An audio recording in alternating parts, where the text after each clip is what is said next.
Welcome to Not in a Huff with Jackson Huff, where we interview newsmakers, storytellers, and all-around interesting people. Sit back, relax, unless you're driving, and enjoy the show. Here's Jackson.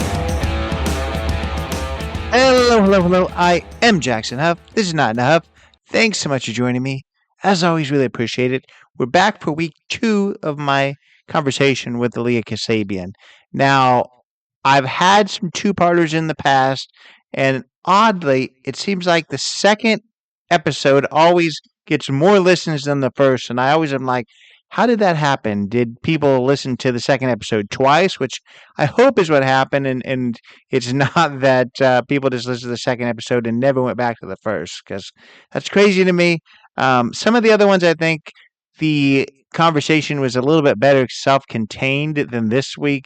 This week, we're going to jump straight back into her story. We left it last week, if you remember, with me asking her the question about her parents. We talked so much about just the terrible things that happened to her while she was at this troubled teen home, the Teen Challenge in Boise, Idaho. We talked all about just her experience. We talked about how she was writing letters to her parents telling them about this experience, but they were just not doing anything about it. And that's kind of where we left things off. How could her parents just ignore her letters? How could they just be okay with all this happening to her? And that was kind of the cliffhanger of last week. And you're going to learn very quickly in this conversation, because like I said, we're just going to jump straight back into it of why her parents did that. It's kind of a sinister reason when it comes to what the Teen Challenge was doing in order to kind of pull the wool over her parents' eyes. So we're going to jump right into that. Just to kind of reset things, I'm talking to Aliya, who spent 14 months in the Teen Challenge facility, troubled teen home in Boise, Idaho. Last week, we chatted all about that experience.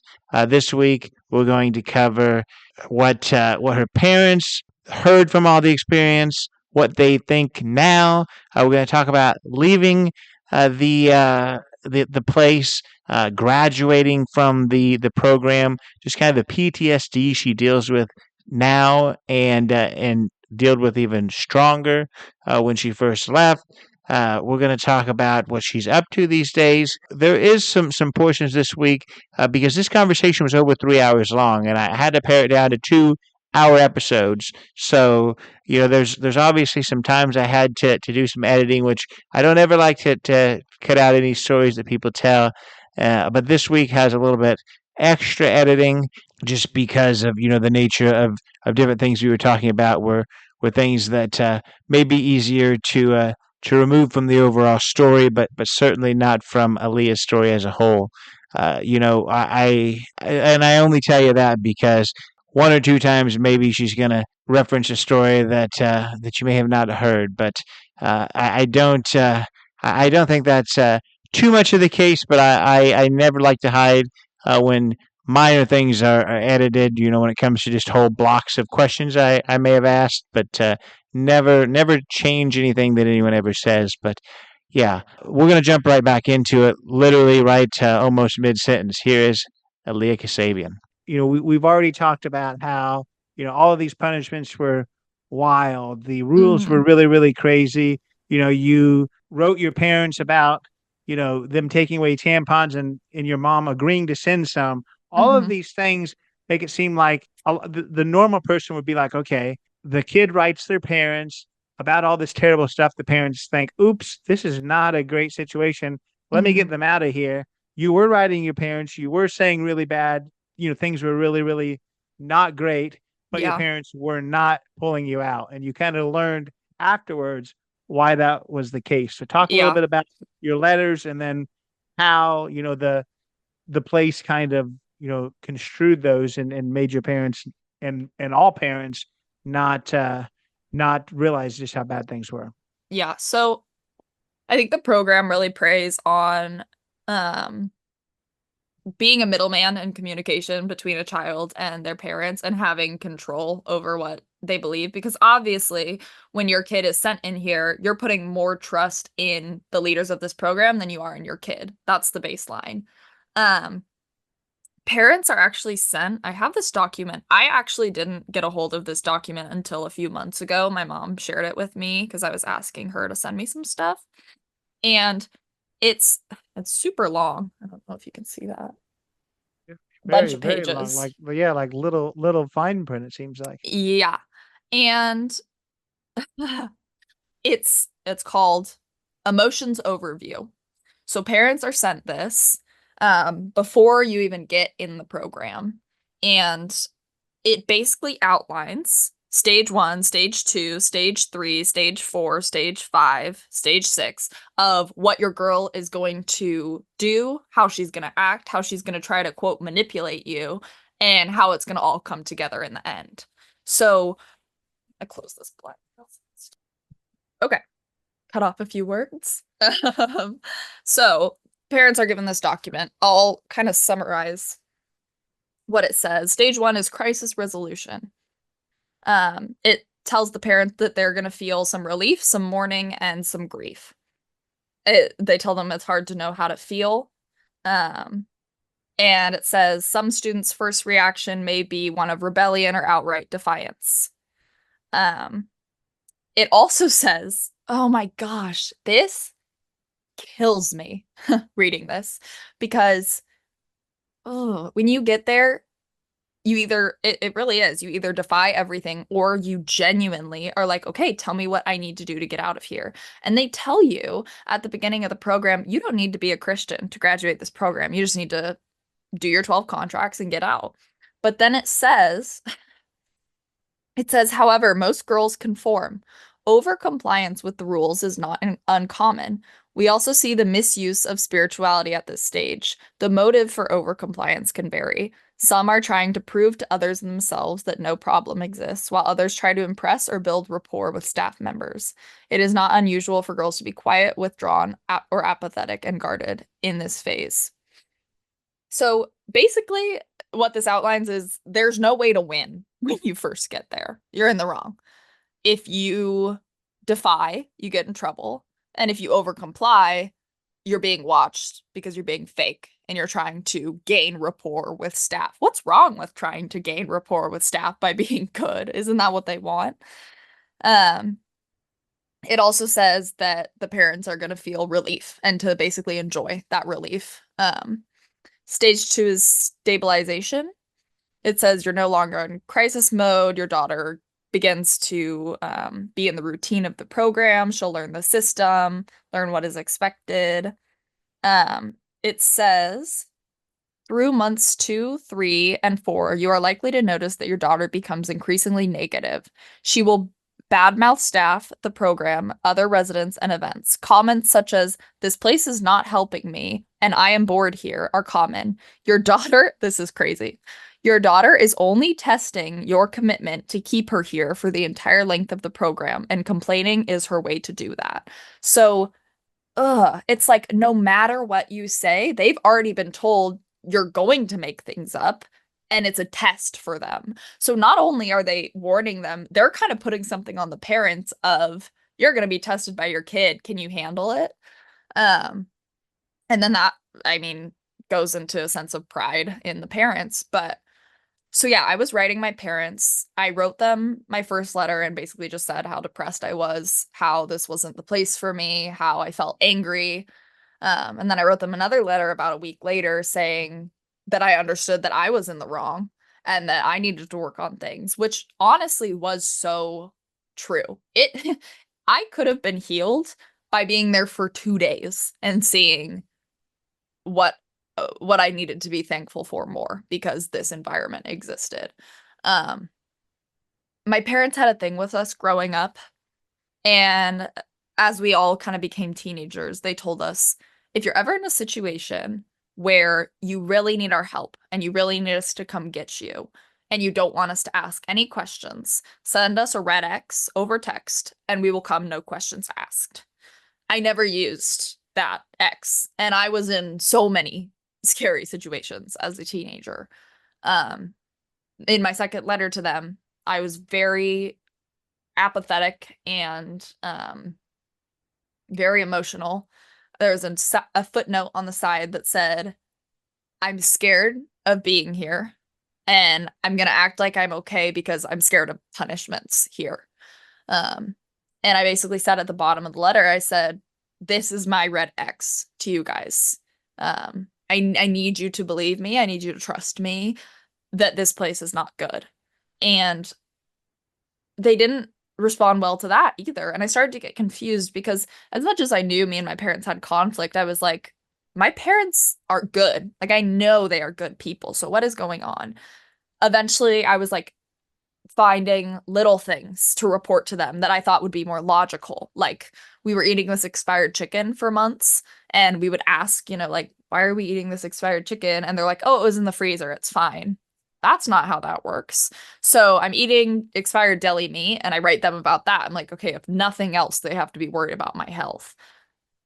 No good response back. And I'm like, why is that not bothering them? And it wasn't until, like you said, about I want to say like 6 months after I got home, where I asked my mom to see my letters. And on every single one in the beginning, where I said, I've been crying a lot, or they're feeding us expired food, or it doesn't feel right here, there's sticky notes from the director saying, oh, she's lying, A for effort. Oh, she loves attention. Wow, she's dramatic. Like, almost making it a joke. And just really reassuring my parents that I was fine. If I wrote them I was crying a lot, she would attach a sticky note that said, she hasn't cried at all this week.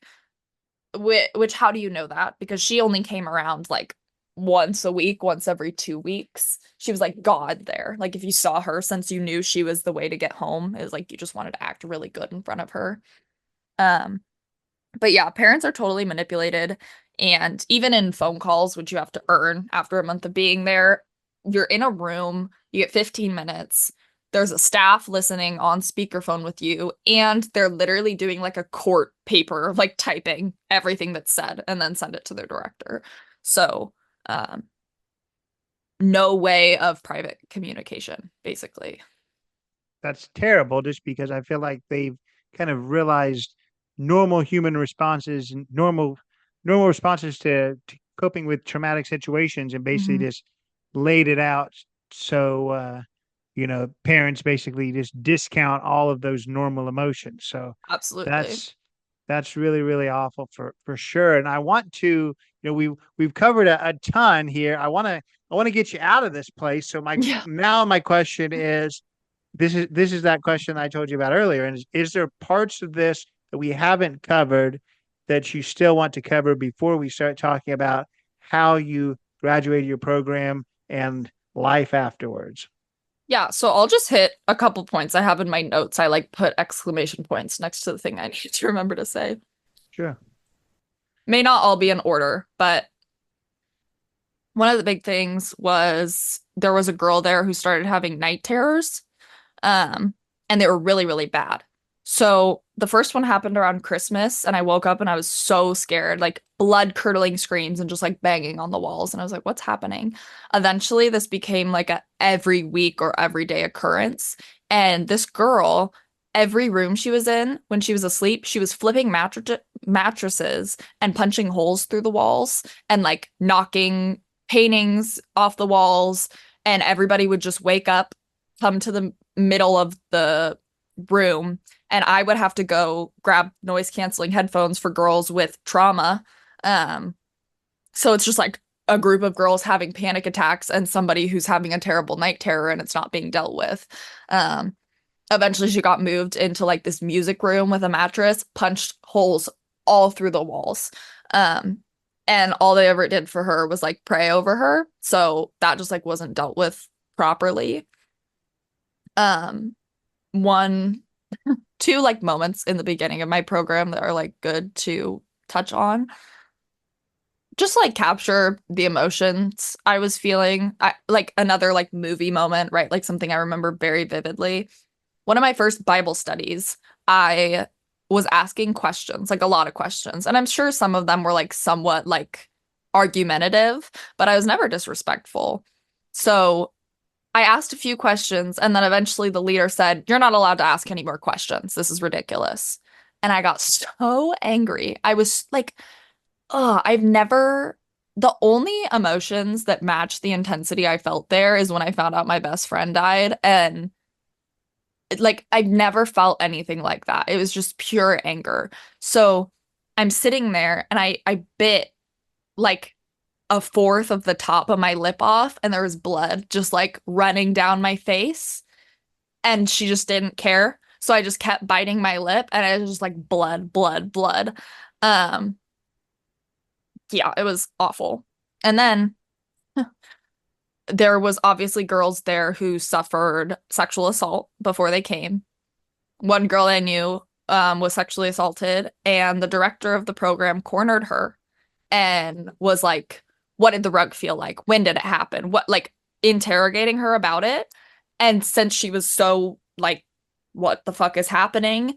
And she couldn't answer all the questions, the director was like, you didn't get raped. If you got raped, you would have remembered all of that. So she's interrogating people about these situations and denying them.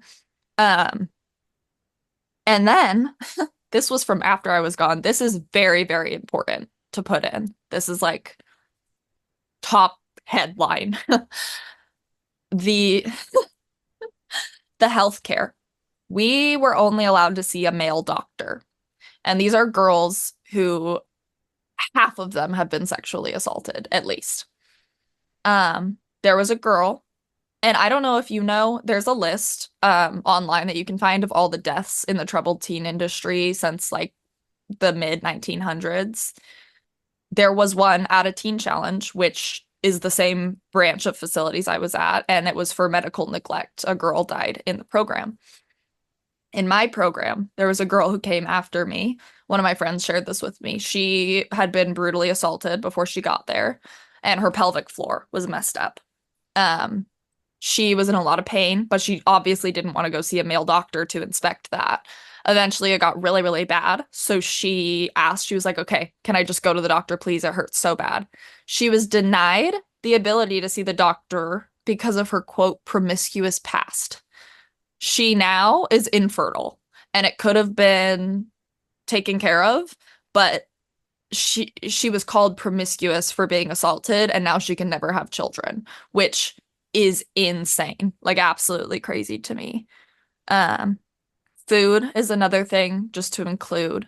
We're paying $7,000 a month, and some nights, A, I didn't eat because staff would eat before us, or B, I ate, like, there was a night we had ravioli, and our serving size was 3 single raviolis, like, not enough food, and inconsistent amounts of foods, which led to me having an eating disorder after, which I'll touch on, but like, just always eating like it's your last meal, and no snacks are allowed.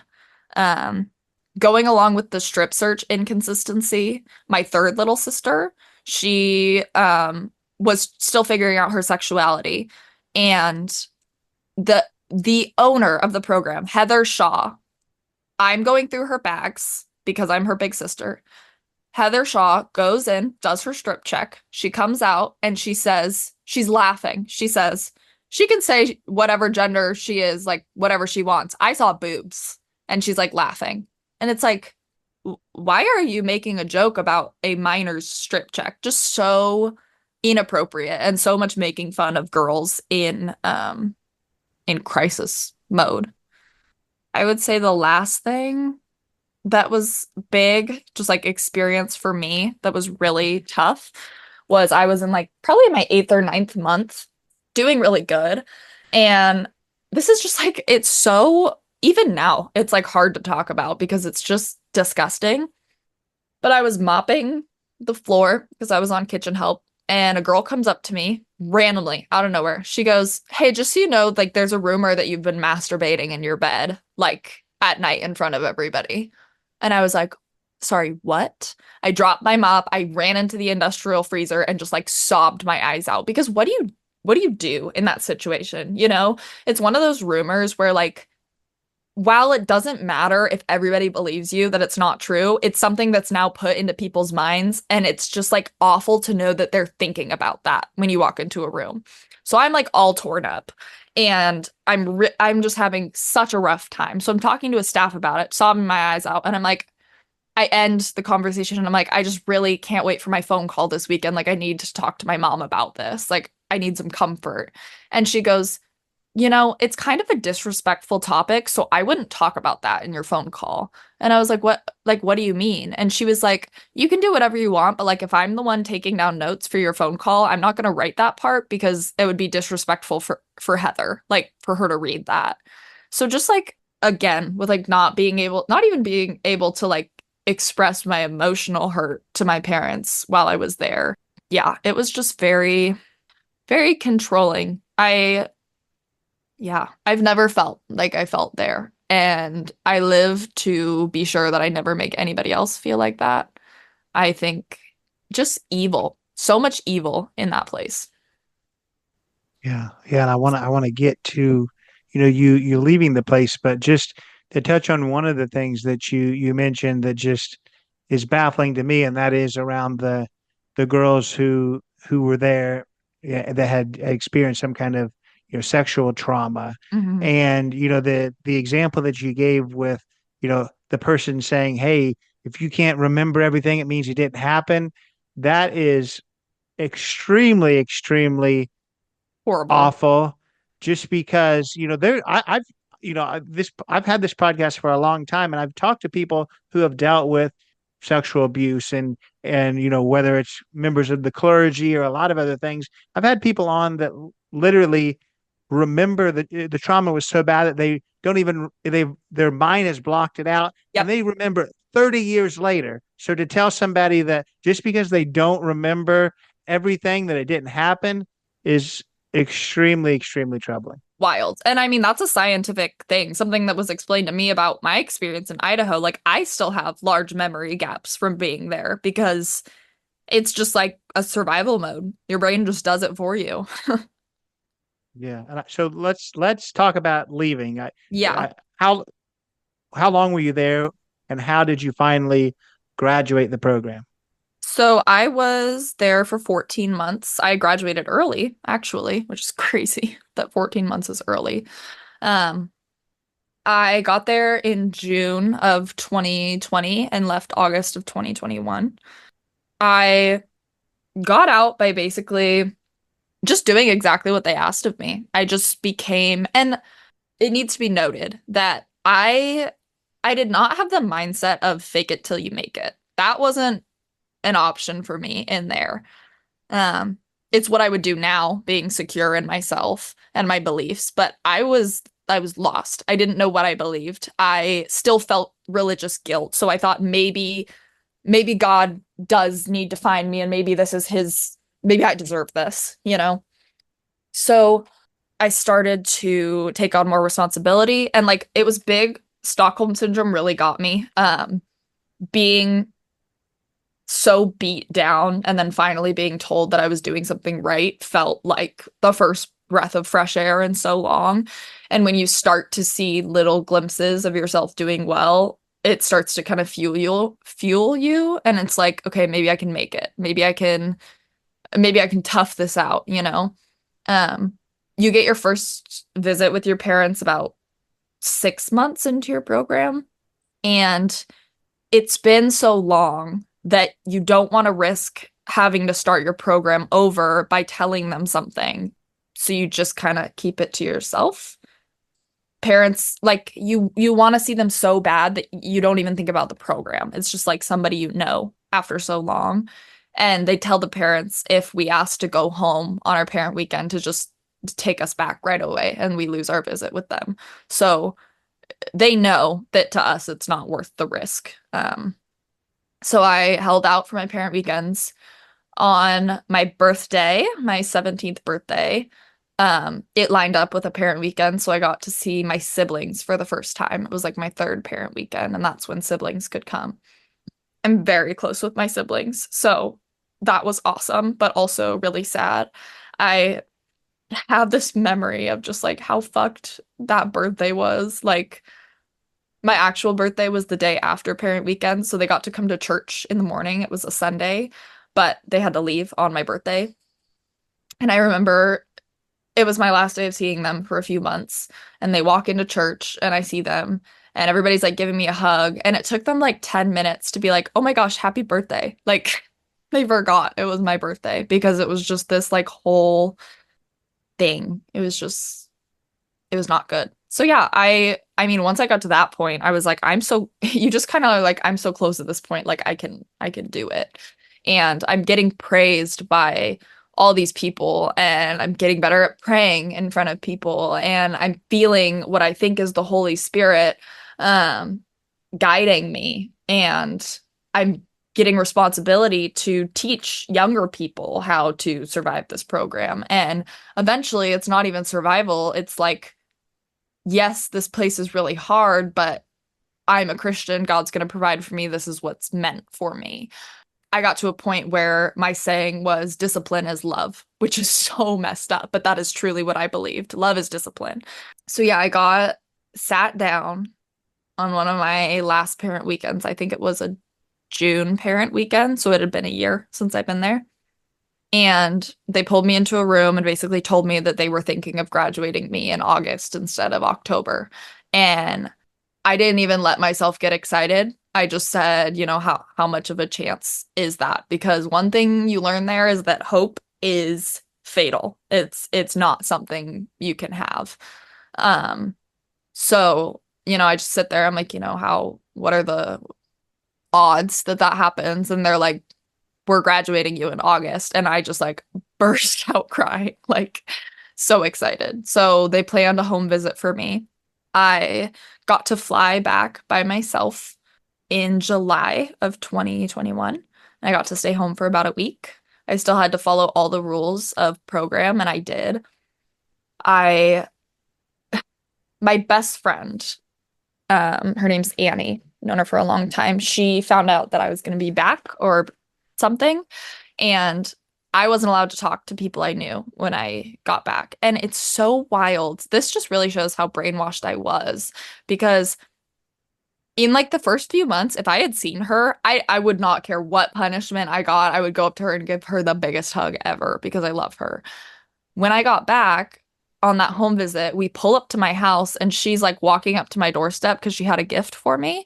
And I panicked. I started crying and I said, turn the car around, like this and this and this and that. Like I felt so much anxiety because I didn't want to get in trouble and I didn't know what to do and I didn't know how to interact with people anymore. Um, so yeah, I visited home for a week and then I had to go back for another month and a half. And that was really, really hard. That was just like final push because the end of my program was not frustration about the program, but frustration because I was a true Christian and I realized that a lot of the staff around me weren't, and dealing with that. So yeah, eventually my graduation rolled around in August. It actually got canceled because there was a COVID outbreak. So I didn't get like a ceremony or anything. Just a little piece of paper with my parents. And then they were like, and you're free to go. And that was really, really weird. I guess I need to ask you too, because we're talking about how there's people there from 13 to, 18, and we're talking now about graduation. What did school look like? Were you taking classes during this time? Are people actually, advancing through their actual education while they're there? Yeah, so it was a homeschool program called Lighthouse, I believe, Lighthouse Academy. The teachers there, a lot of them were not professionally trained. So we're doing these homeschool packets, and the teachers are responsible for like sending them back to the company, getting them graded, all that jazz. When I first got there, they actually tried to get me to restart my sophomore year, and it took me months to fight to get them to start my junior year so I wouldn't be behind. But the school was bullshit. I know girls who graduated, got a diploma while they were in there, tried to apply for college afterwards, and were told their diploma was invalid or that they didn't have enough credits.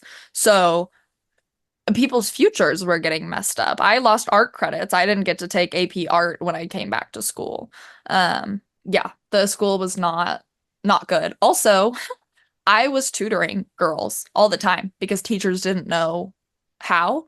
I was like helping girls do trig and upper level math. And then also I was the only person who would tutor for music because I grew up playing music, playing the piano, doing some jazz training. So I was the only person who understood like what a circle of fifths was and how scales worked and things. So I would have to cut out of my class time to help girls pass their elective classes, which is not my job. All right, so let's talk about integrating back into regular society. Mhm. What was that like? Because I know that you dealt with a very traumatic experience, and you just mentioned the brainwashing that had happened where you didn't even want to see your friends. So talk about kind of that process.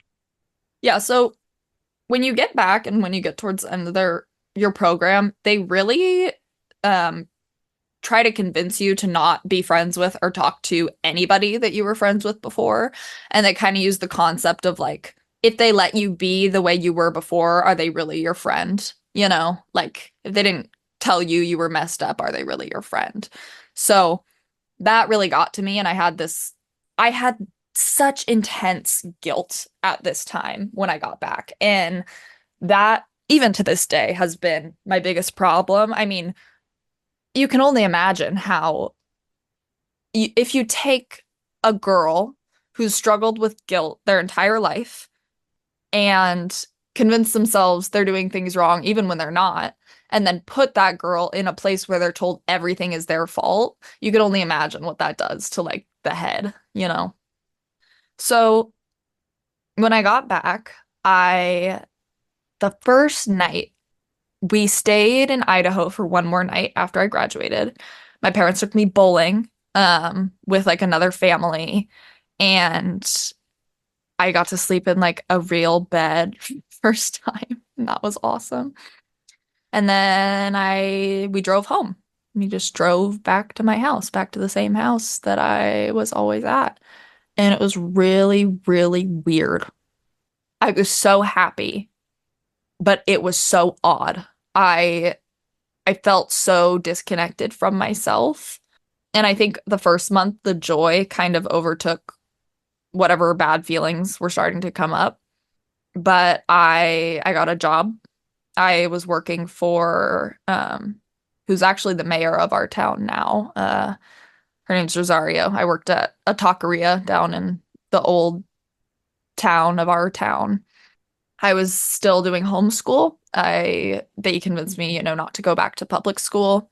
And I'm really glad that my friend Annie showed up on my doorstep that day because I was able to convince myself maybe it's a sign that I am supposed to still be friends with her. That was like my alibi for that moment.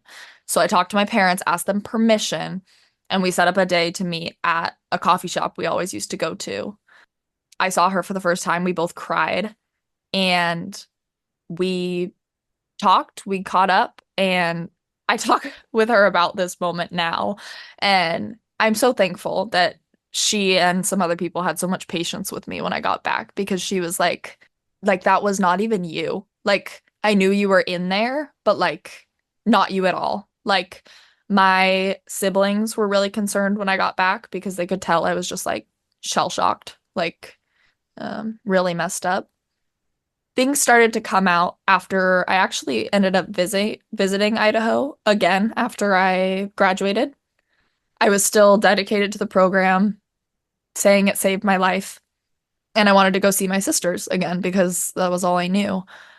So Christmas time, I booked a flight and I visited Idaho again. I had to sign a bunch of contracts, put away my phone while I visited. And I remember when I walked in the building, I expected all of my old friends to be like, oh my gosh, like Aliya's here, like yada, yada, yada. I walk in and I sit down and nobody like acknowledges me. Somebody like waved to me, but I was like, what the fuck? And I started getting this vibe and hearing that rumors had started to be spread about me there. And it was so hurtful for me because I was still living according to the program and rumors were being spread about me. So it was just so hurtful. And that really is why these programs say they have so many, quote, success stories. I think the more appropriate term would be we have success stories within the first year of graduation, because I know almost every girl I know, the year or few months they came back, they're like, this saved my life, whatever. After things unravel, their life is worse than it's ever been. And they're dealing with problems that are worse than they ever were before. I cannot think of a single person I have talked to whose life is better now. And I don't know a single girl who doesn't call me sometimes and say that they're having flashbacks and PTSD and that they need my help. So yeah, basically their system is once you graduate, they talk about you, they say, this person, this is their story, and they graduated. As soon as they get word that you're not following program rules, or they stopped talking about me when I got my first tattoo, even though I told them I wanted to be a tattoo artist. As soon as they get wind that you're doing something wrong, they stop talking about you. Or the staff stalk you on social medias and tell the students, oh, so-and-so's doing this. They're not good at this, yada, yada, yada. And then slowly you're not the success story anymore, and the new ones come along. So I was really hurt that December because I was still doing so good and I wasn't getting credit for it, and my friends didn't want to see me. So I stayed there for maybe 3 or 4 days, said hi to my friends, whatever. One girl, I remember the problem was this one girl was stalking me on my Instagram and my Facebook when I got back. It was a girl that I was there with, and she would text my mom every day, like, hey, can Aliya talk to me? This and this and this. And then she went as far to like copy my Pinterest boards and like start pinning things that I pinned. So she was just like stalking me, and I was like, what is going on here? She was still in contact with people in the program and started spreading rumors about me there. So I just got so angry, and when I got back from that trip, I kind of lost it, and that was the first real like breakdown I had. I was in the front room talking with my family. My whole family was there. And I was just like sobbing. I was like, I'm so angry, this and this and this. And then things started to come out. I was like, and they would take our blankets when it was really cold, and I didn't get enough food, and this and this. And one of my siblings stopped me and they were like, Aliya, that's child abuse. And I was like, what? So just like the first time since the beginning of my program that I felt bad for myself a little bit. Those first few months back, I constantly asked my mom if I could use the bathroom because that was just like ingrained in me. I didn't know how to cry anymore. When I did, I would like literally cover my face because I didn't want anybody to see me crying. And I apologized for everything. I still do this. Like my boyfriend, when I say I'm sorry now, he says, for what? Because like I am apologizing for nothing most of the time, but that's just like my defense mechanism. Like I'm always just sorry. I'm sorry. You know, I don't want to be at fault. I don't want to make you angry. So yeah, that was kind of how things started. I started to have some health problems also from my time there. I still have a really hard time with my bladder. I was forced to hold my pee for like sometimes upwards of 3 or 4 hours at a time. And so I developed an anxious attachment to my bladder. I've talked to my psychiatrist about it. There are some days where I have to pee at 8:30 p.m. and I stay up till 1 in the morning because I can't pee until then. I have a I have bladder issues now, and I'm trying to work on them because my psychiatrist said that, you know, people who hold it for too long or pee too much, they end up having to get bladder surgery. So I'm crossing my fingers that that doesn't happen to me. But the fact that I wasn't given freedom to use the bathroom when I needed to affected me health-wise, and it still does. I became friends with the girl who made fun of me for having depression again because she was my best friend and she was Christian too. So it seemed to work out again. I was working at the taqueria, and one day I was walking to work. I thought I wanted to go to college at the time, and I find out that my credits don't qualify me for a UC unless I want to take summer school or another year of school. I get so angry, and this is like a few months after. So my friend visits, and I tell her, I want to hit your vape. Like I want to hit your vape. And she's like, are you sure? You know, like this and this and that. And I'm like, yes, I'm absolutely sure. So I started vaping again, kind of out of rebellion, just like pure, like I'm angry and like I deserve to do what I want to do. I started that, and then my friend who made fun of me for having depression and bullied me for it. I was 18 at this time, an adult. She decided to, instead of talk to me about it, she found out, she called my mom and she tattled on me, an 18-year-old girl, instead of coming to me. And that started over this fighting between me and my parents that lasted for probably like a year and a half of, we know you're smoking again, we know you're doing this again. And I stopped being friends with that friend after that. And I said, I'm not even angry at you. Like, I'm just confused by you. I don't understand. And like, you also just clearly don't respect me as an adult, like to come to me and ask me what's going on. So then I started smoking again, weed again, and it really helped with my PTSD. It took I was having like panic attacks every single day. If somebody raised their voice at me, I immediately was crying, shaking, flashbacks, just the whole 9 yards. So I found comfort in what I found comfort in before, and it felt like this full circle, just like this. I felt like not only did they not solve my problems that I had in the beginning, but they've now added a whole other series of bigger problems onto my plate. So I'm dealing with more than I ever have before. And I don't know how to voice it to my parents yet because I don't even really realize what's happening. I started, I convinced my parents to let me go back to school because I was getting really depressed and I was by myself. So I went back to public school for the second half of my senior year. That was probably one of the best decisions that I made coming home. And I was really afraid to ask to go to public school because I was afraid they would think that I was bad. But I met some really great friends that year. That year, I was just a teenager. I just wanted to be a normal teenager who had fun, had friends. Like, I wanted a normal life and I wanted to feel like a normal kid. I didn't want to think about all the shit. When I came back to school, I had a lot of people tell me that they thought I was dead. I had one person who I barely knew come up to me and say, "Hey, just so you know, like, I actually kind of agree with your parents' decision to send you somewhere, because I was like worried about you." And just like so many opinions from people who didn't know what happened when I couldn't even process at this point what had happened.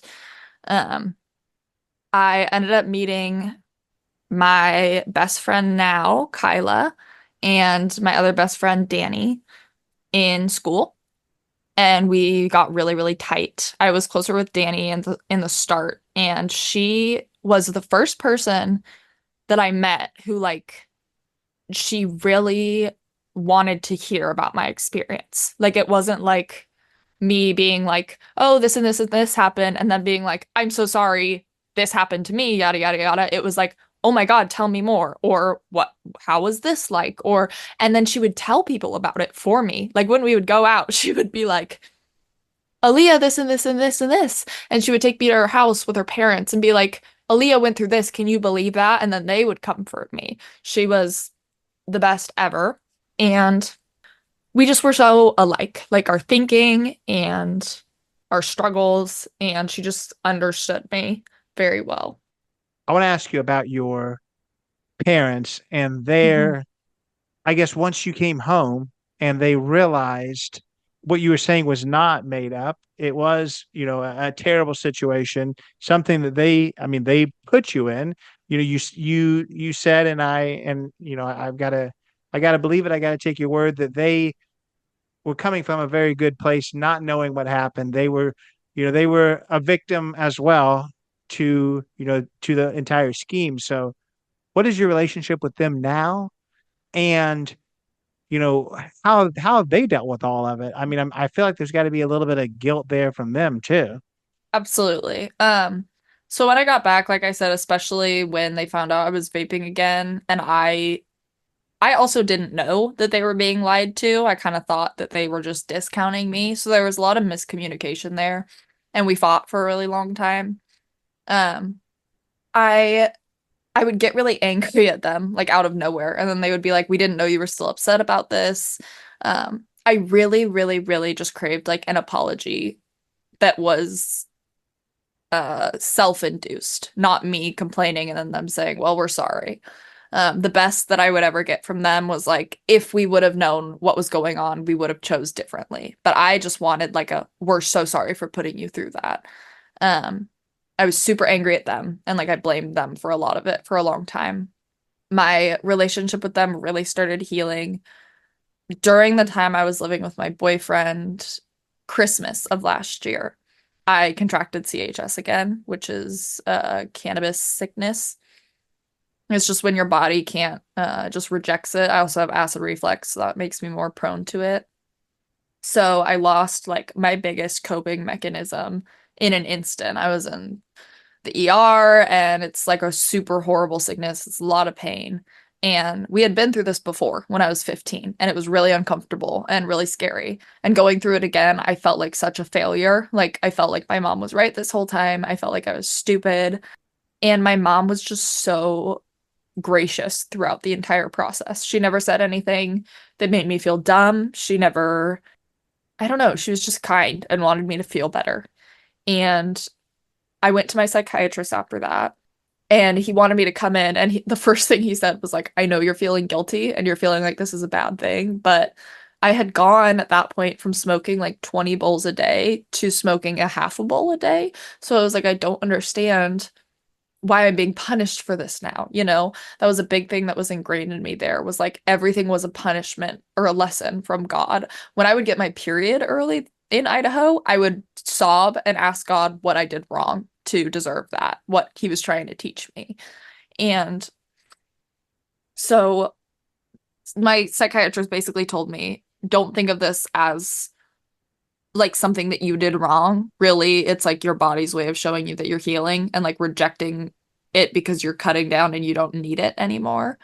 So then I started the process of being sober and not smoking anymore. I just hit my 6 months sober. Woo woo. But I felt so angry for so long because I was like, I'm not doing hard drugs. I'm not drinking alcohol. I have this one vice that is not that bad for you and it helps me so much. And why do I always get things ripped away from me? I felt like my life was ripped away from me, then my best friend was ripped away from me, and now my biggest coping device has been ripped away from me. And it was like mourning a whole other loss. But my mom continued to be just so loving towards me. She was so supportive. She would tell me how proud she was of me. And I just became really vulnerable again and got back in touch with like, I'm a very emotional person, and we definitely kind of doled that down. But yeah, I definitely got a lot of clarity from that. The first few months were really hard. I ended up moving back to my mom's house. Nothing wrong with me and my boyfriend's relationship, just getting better with my family. And since moving back, it's been really, really good. I am treated as an adult, and my parents have just been amazing, like never make me feel dumb. And my mom is like one of my best friends now, like so supportive and so kind. And after I released that podcast and I had been talking about it, I was kind of nervous the day that it dropped for them to listen to it because I really hoped that I had portrayed that like truly none of this was their fault and I really hold no resentment anymore towards them. And my mom walked in and she just like like didn't even really say anything, and I was scared she was upset or something. And I was on the couch and she came up to me and she just started sobbing and she was like, I'm so sorry we put you through that. Like there's some stuff in there like we didn't even know happened. And that just felt so good, Like, and it was way more rewarding because at that point I already didn't hold resentment towards my parents, but receiving that apology still was just so needed. And then she also just like thanked me for being so patient with them because I think there was a lot of brainwashing on both sides that needed to be undone. And now we're really great. It's really weird to have a good relationship with my parents again, but it's so nice, like to not have secrets and like icky stuff. Like, I don't know. They've just been really I'm good. really Thank happy to you. hear that, and I want you to tell us now. Um, what are these? What's the outlook of these programs now? They're still out there. Yeah. And what can people do to, you know, I guess help expose these, and what have you done to help? I know that Mhm. obviously you're on this podcast, you've been on others, and you've done some social media stuff. So what's the current outlook, and how can people, help try to make sure that this doesn't keep happening? Yeah, so my program, it's called Boise Girls Academy. You can look it up. They're still up and running. There's still girls there that I know that I was there with. Unfortunately, in terms of a legal sense, one, I don't have money for a lawyer or an attorney. Two, I'm not educated in that department, nor are many people in this world. And three, they have a lot of protection from the church. And they fly so under the radar. Like at my facility, there was no like physical beating or anything. So it's so hard to create a case against them that at this point, the best thing we can do is just share. And that's why I continue to share. Um, if you listen to this podcast or you listen to another podcast, share, share, share, share, share, because it is going to be way easier and more attainable to cut down their customer supply of parents and kids than to get them shut down legally. All we can do at this point is spread the word so that parents are reached and parents are educated and parents are protected from the initial brainwashing of those programs. And if nobody is applying there, they're going to lose their money source and they're going to shut down. And I think that is the most attainable way to create change. And I mean, Paris Hilton is talking about these programs, and there's been two Netflix documentaries that have come out. My transporters are actually in the Netflix documentary, The Program. I watched it and I was like, holy shit, that's the guy that took me from my bedroom. Um, yeah, so I definitely think, I mean, a lot of people had never heard of this stuff, and it's definitely becoming a bigger topic. And the more we talk about it, the more I think that once I'm older, I think this is going to be a thing of the past. Like one of those things that we look back on and we're like, how the fuck did we ever let that happen? Like, how was that allowed? Um, I hope to live to see the day that at least my program is no longer running because it's crazy. Absolutely. Yeah, you've shared a lot there, and just like I mentioned to you before we even started, I never like to end things on a on a serious, on a deep note. So, Yes. are you ready for some less deep questions? Yes, Although absolutely. although based off of, some of our conversation, I feel like the first question I had maybe a little deeper than I thought, but I know that you're a tattoo artist now.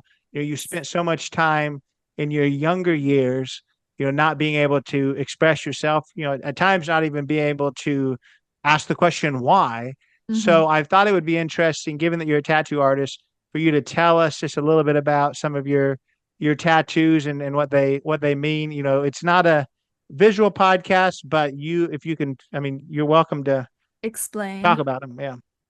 Yeah, so I'll go through a couple. I have the one on my wrist that I showed you from before is from that story of that girl who was wearing the paper crown and really only wanted to talk to me, and we just had that sweet moment.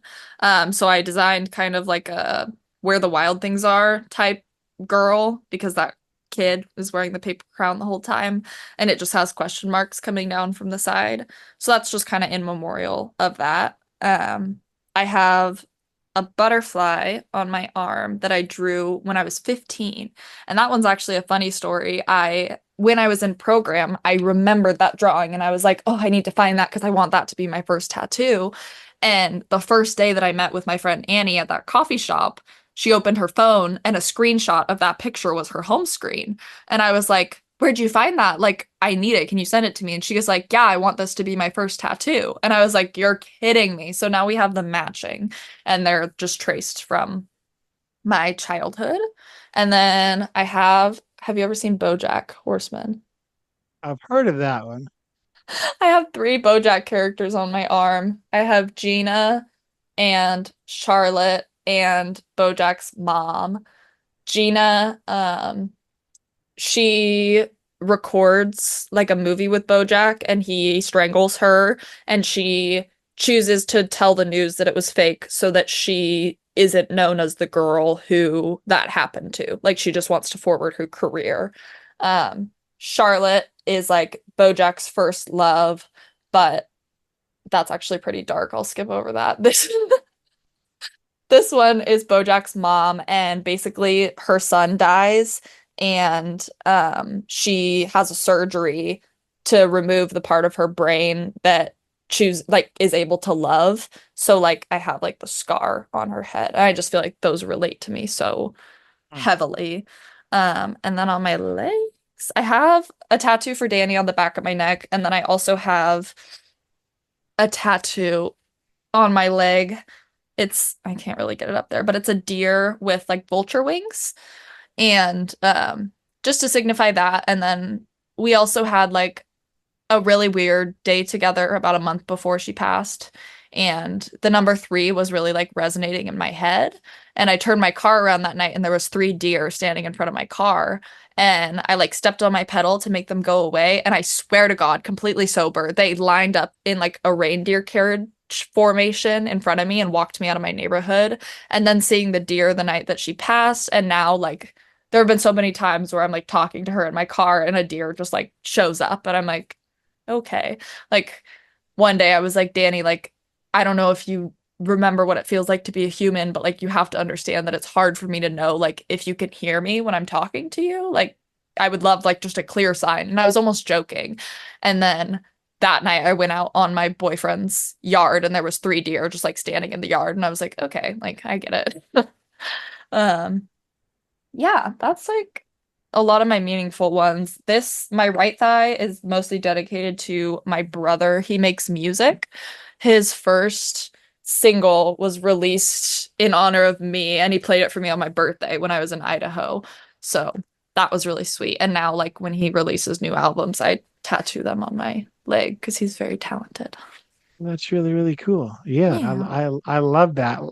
Last part of it is kind of a fun little game, and that's a game I called the Realities of Zoom podcast.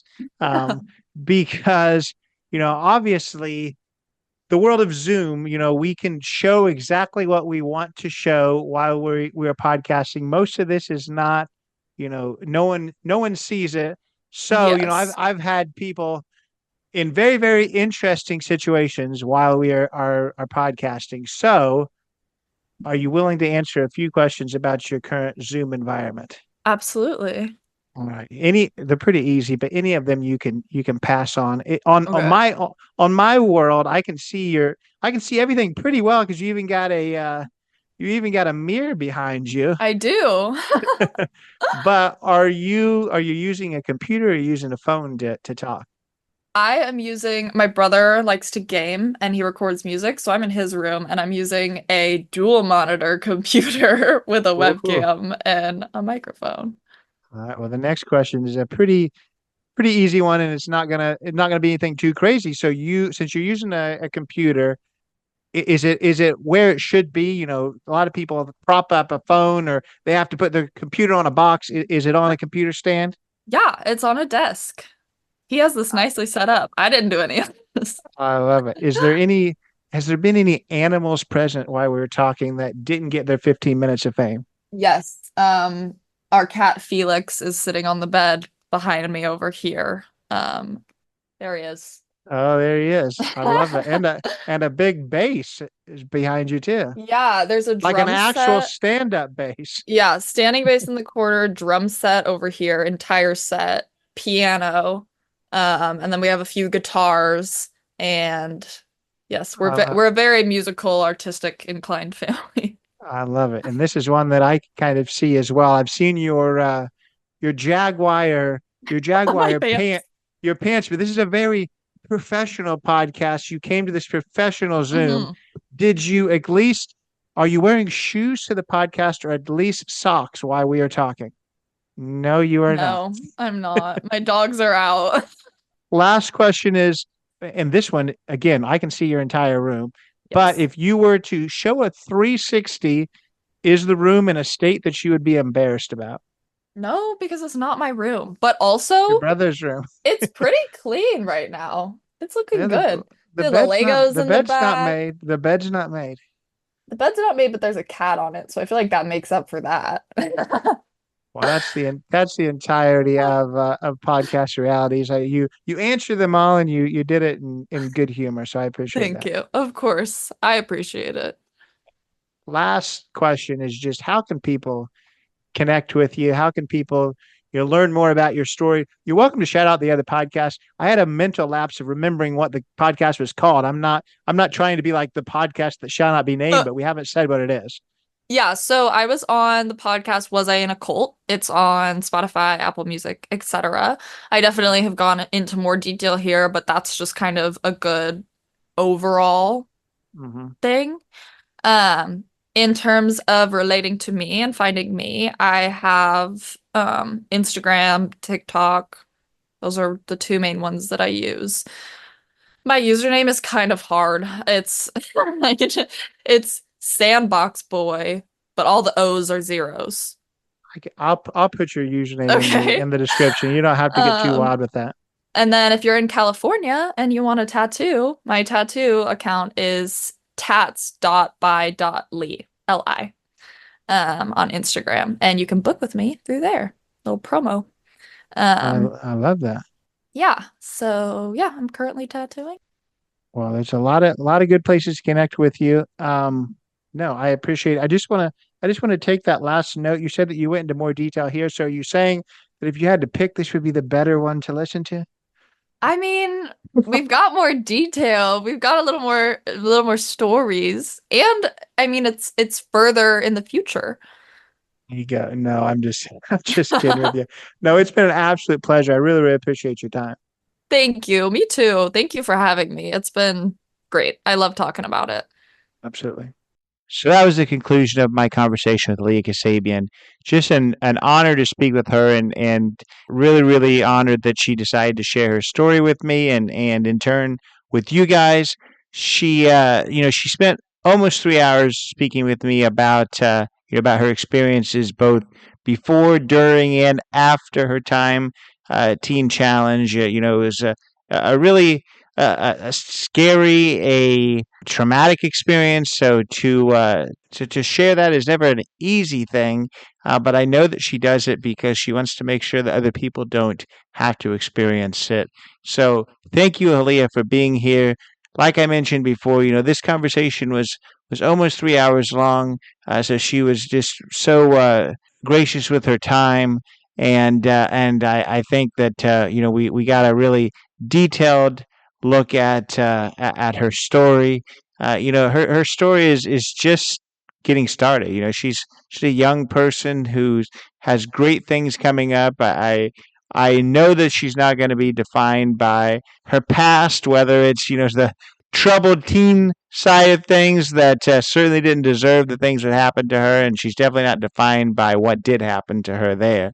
So I urge you to follow along with Aliya. The links to her social media will be in the show notes. She is a tattoo artist now, so like she said, if you're in the California area, certainly go check her out. Yeah, if this is your first time listening to this podcast, I know that some of Aliya's friends followed along in that first episode. Hope you're back for episode 2. Hope you'll continue listening to some other episodes from the past. A lot of great guests in the past. You can follow along on Apple and on Spotify. Leave that 5-star review. That helps a lot. Follow on Instagram, Not Enough Podcast. I just address Aliya's friends, but of course that's anyone who has not done those things before. Helps out a lot. But thank you for being here, Aliya. Thank you for being here as well. We'll see you next week. Take it away, Chris. This has been Not in a Huff with Jackson Huff. Thank you for listening. Be sure to join us next time, where we will interview another amazing guest who is sure to make you laugh or make you think. Or hey, maybe even both. But until then, keep being awesome.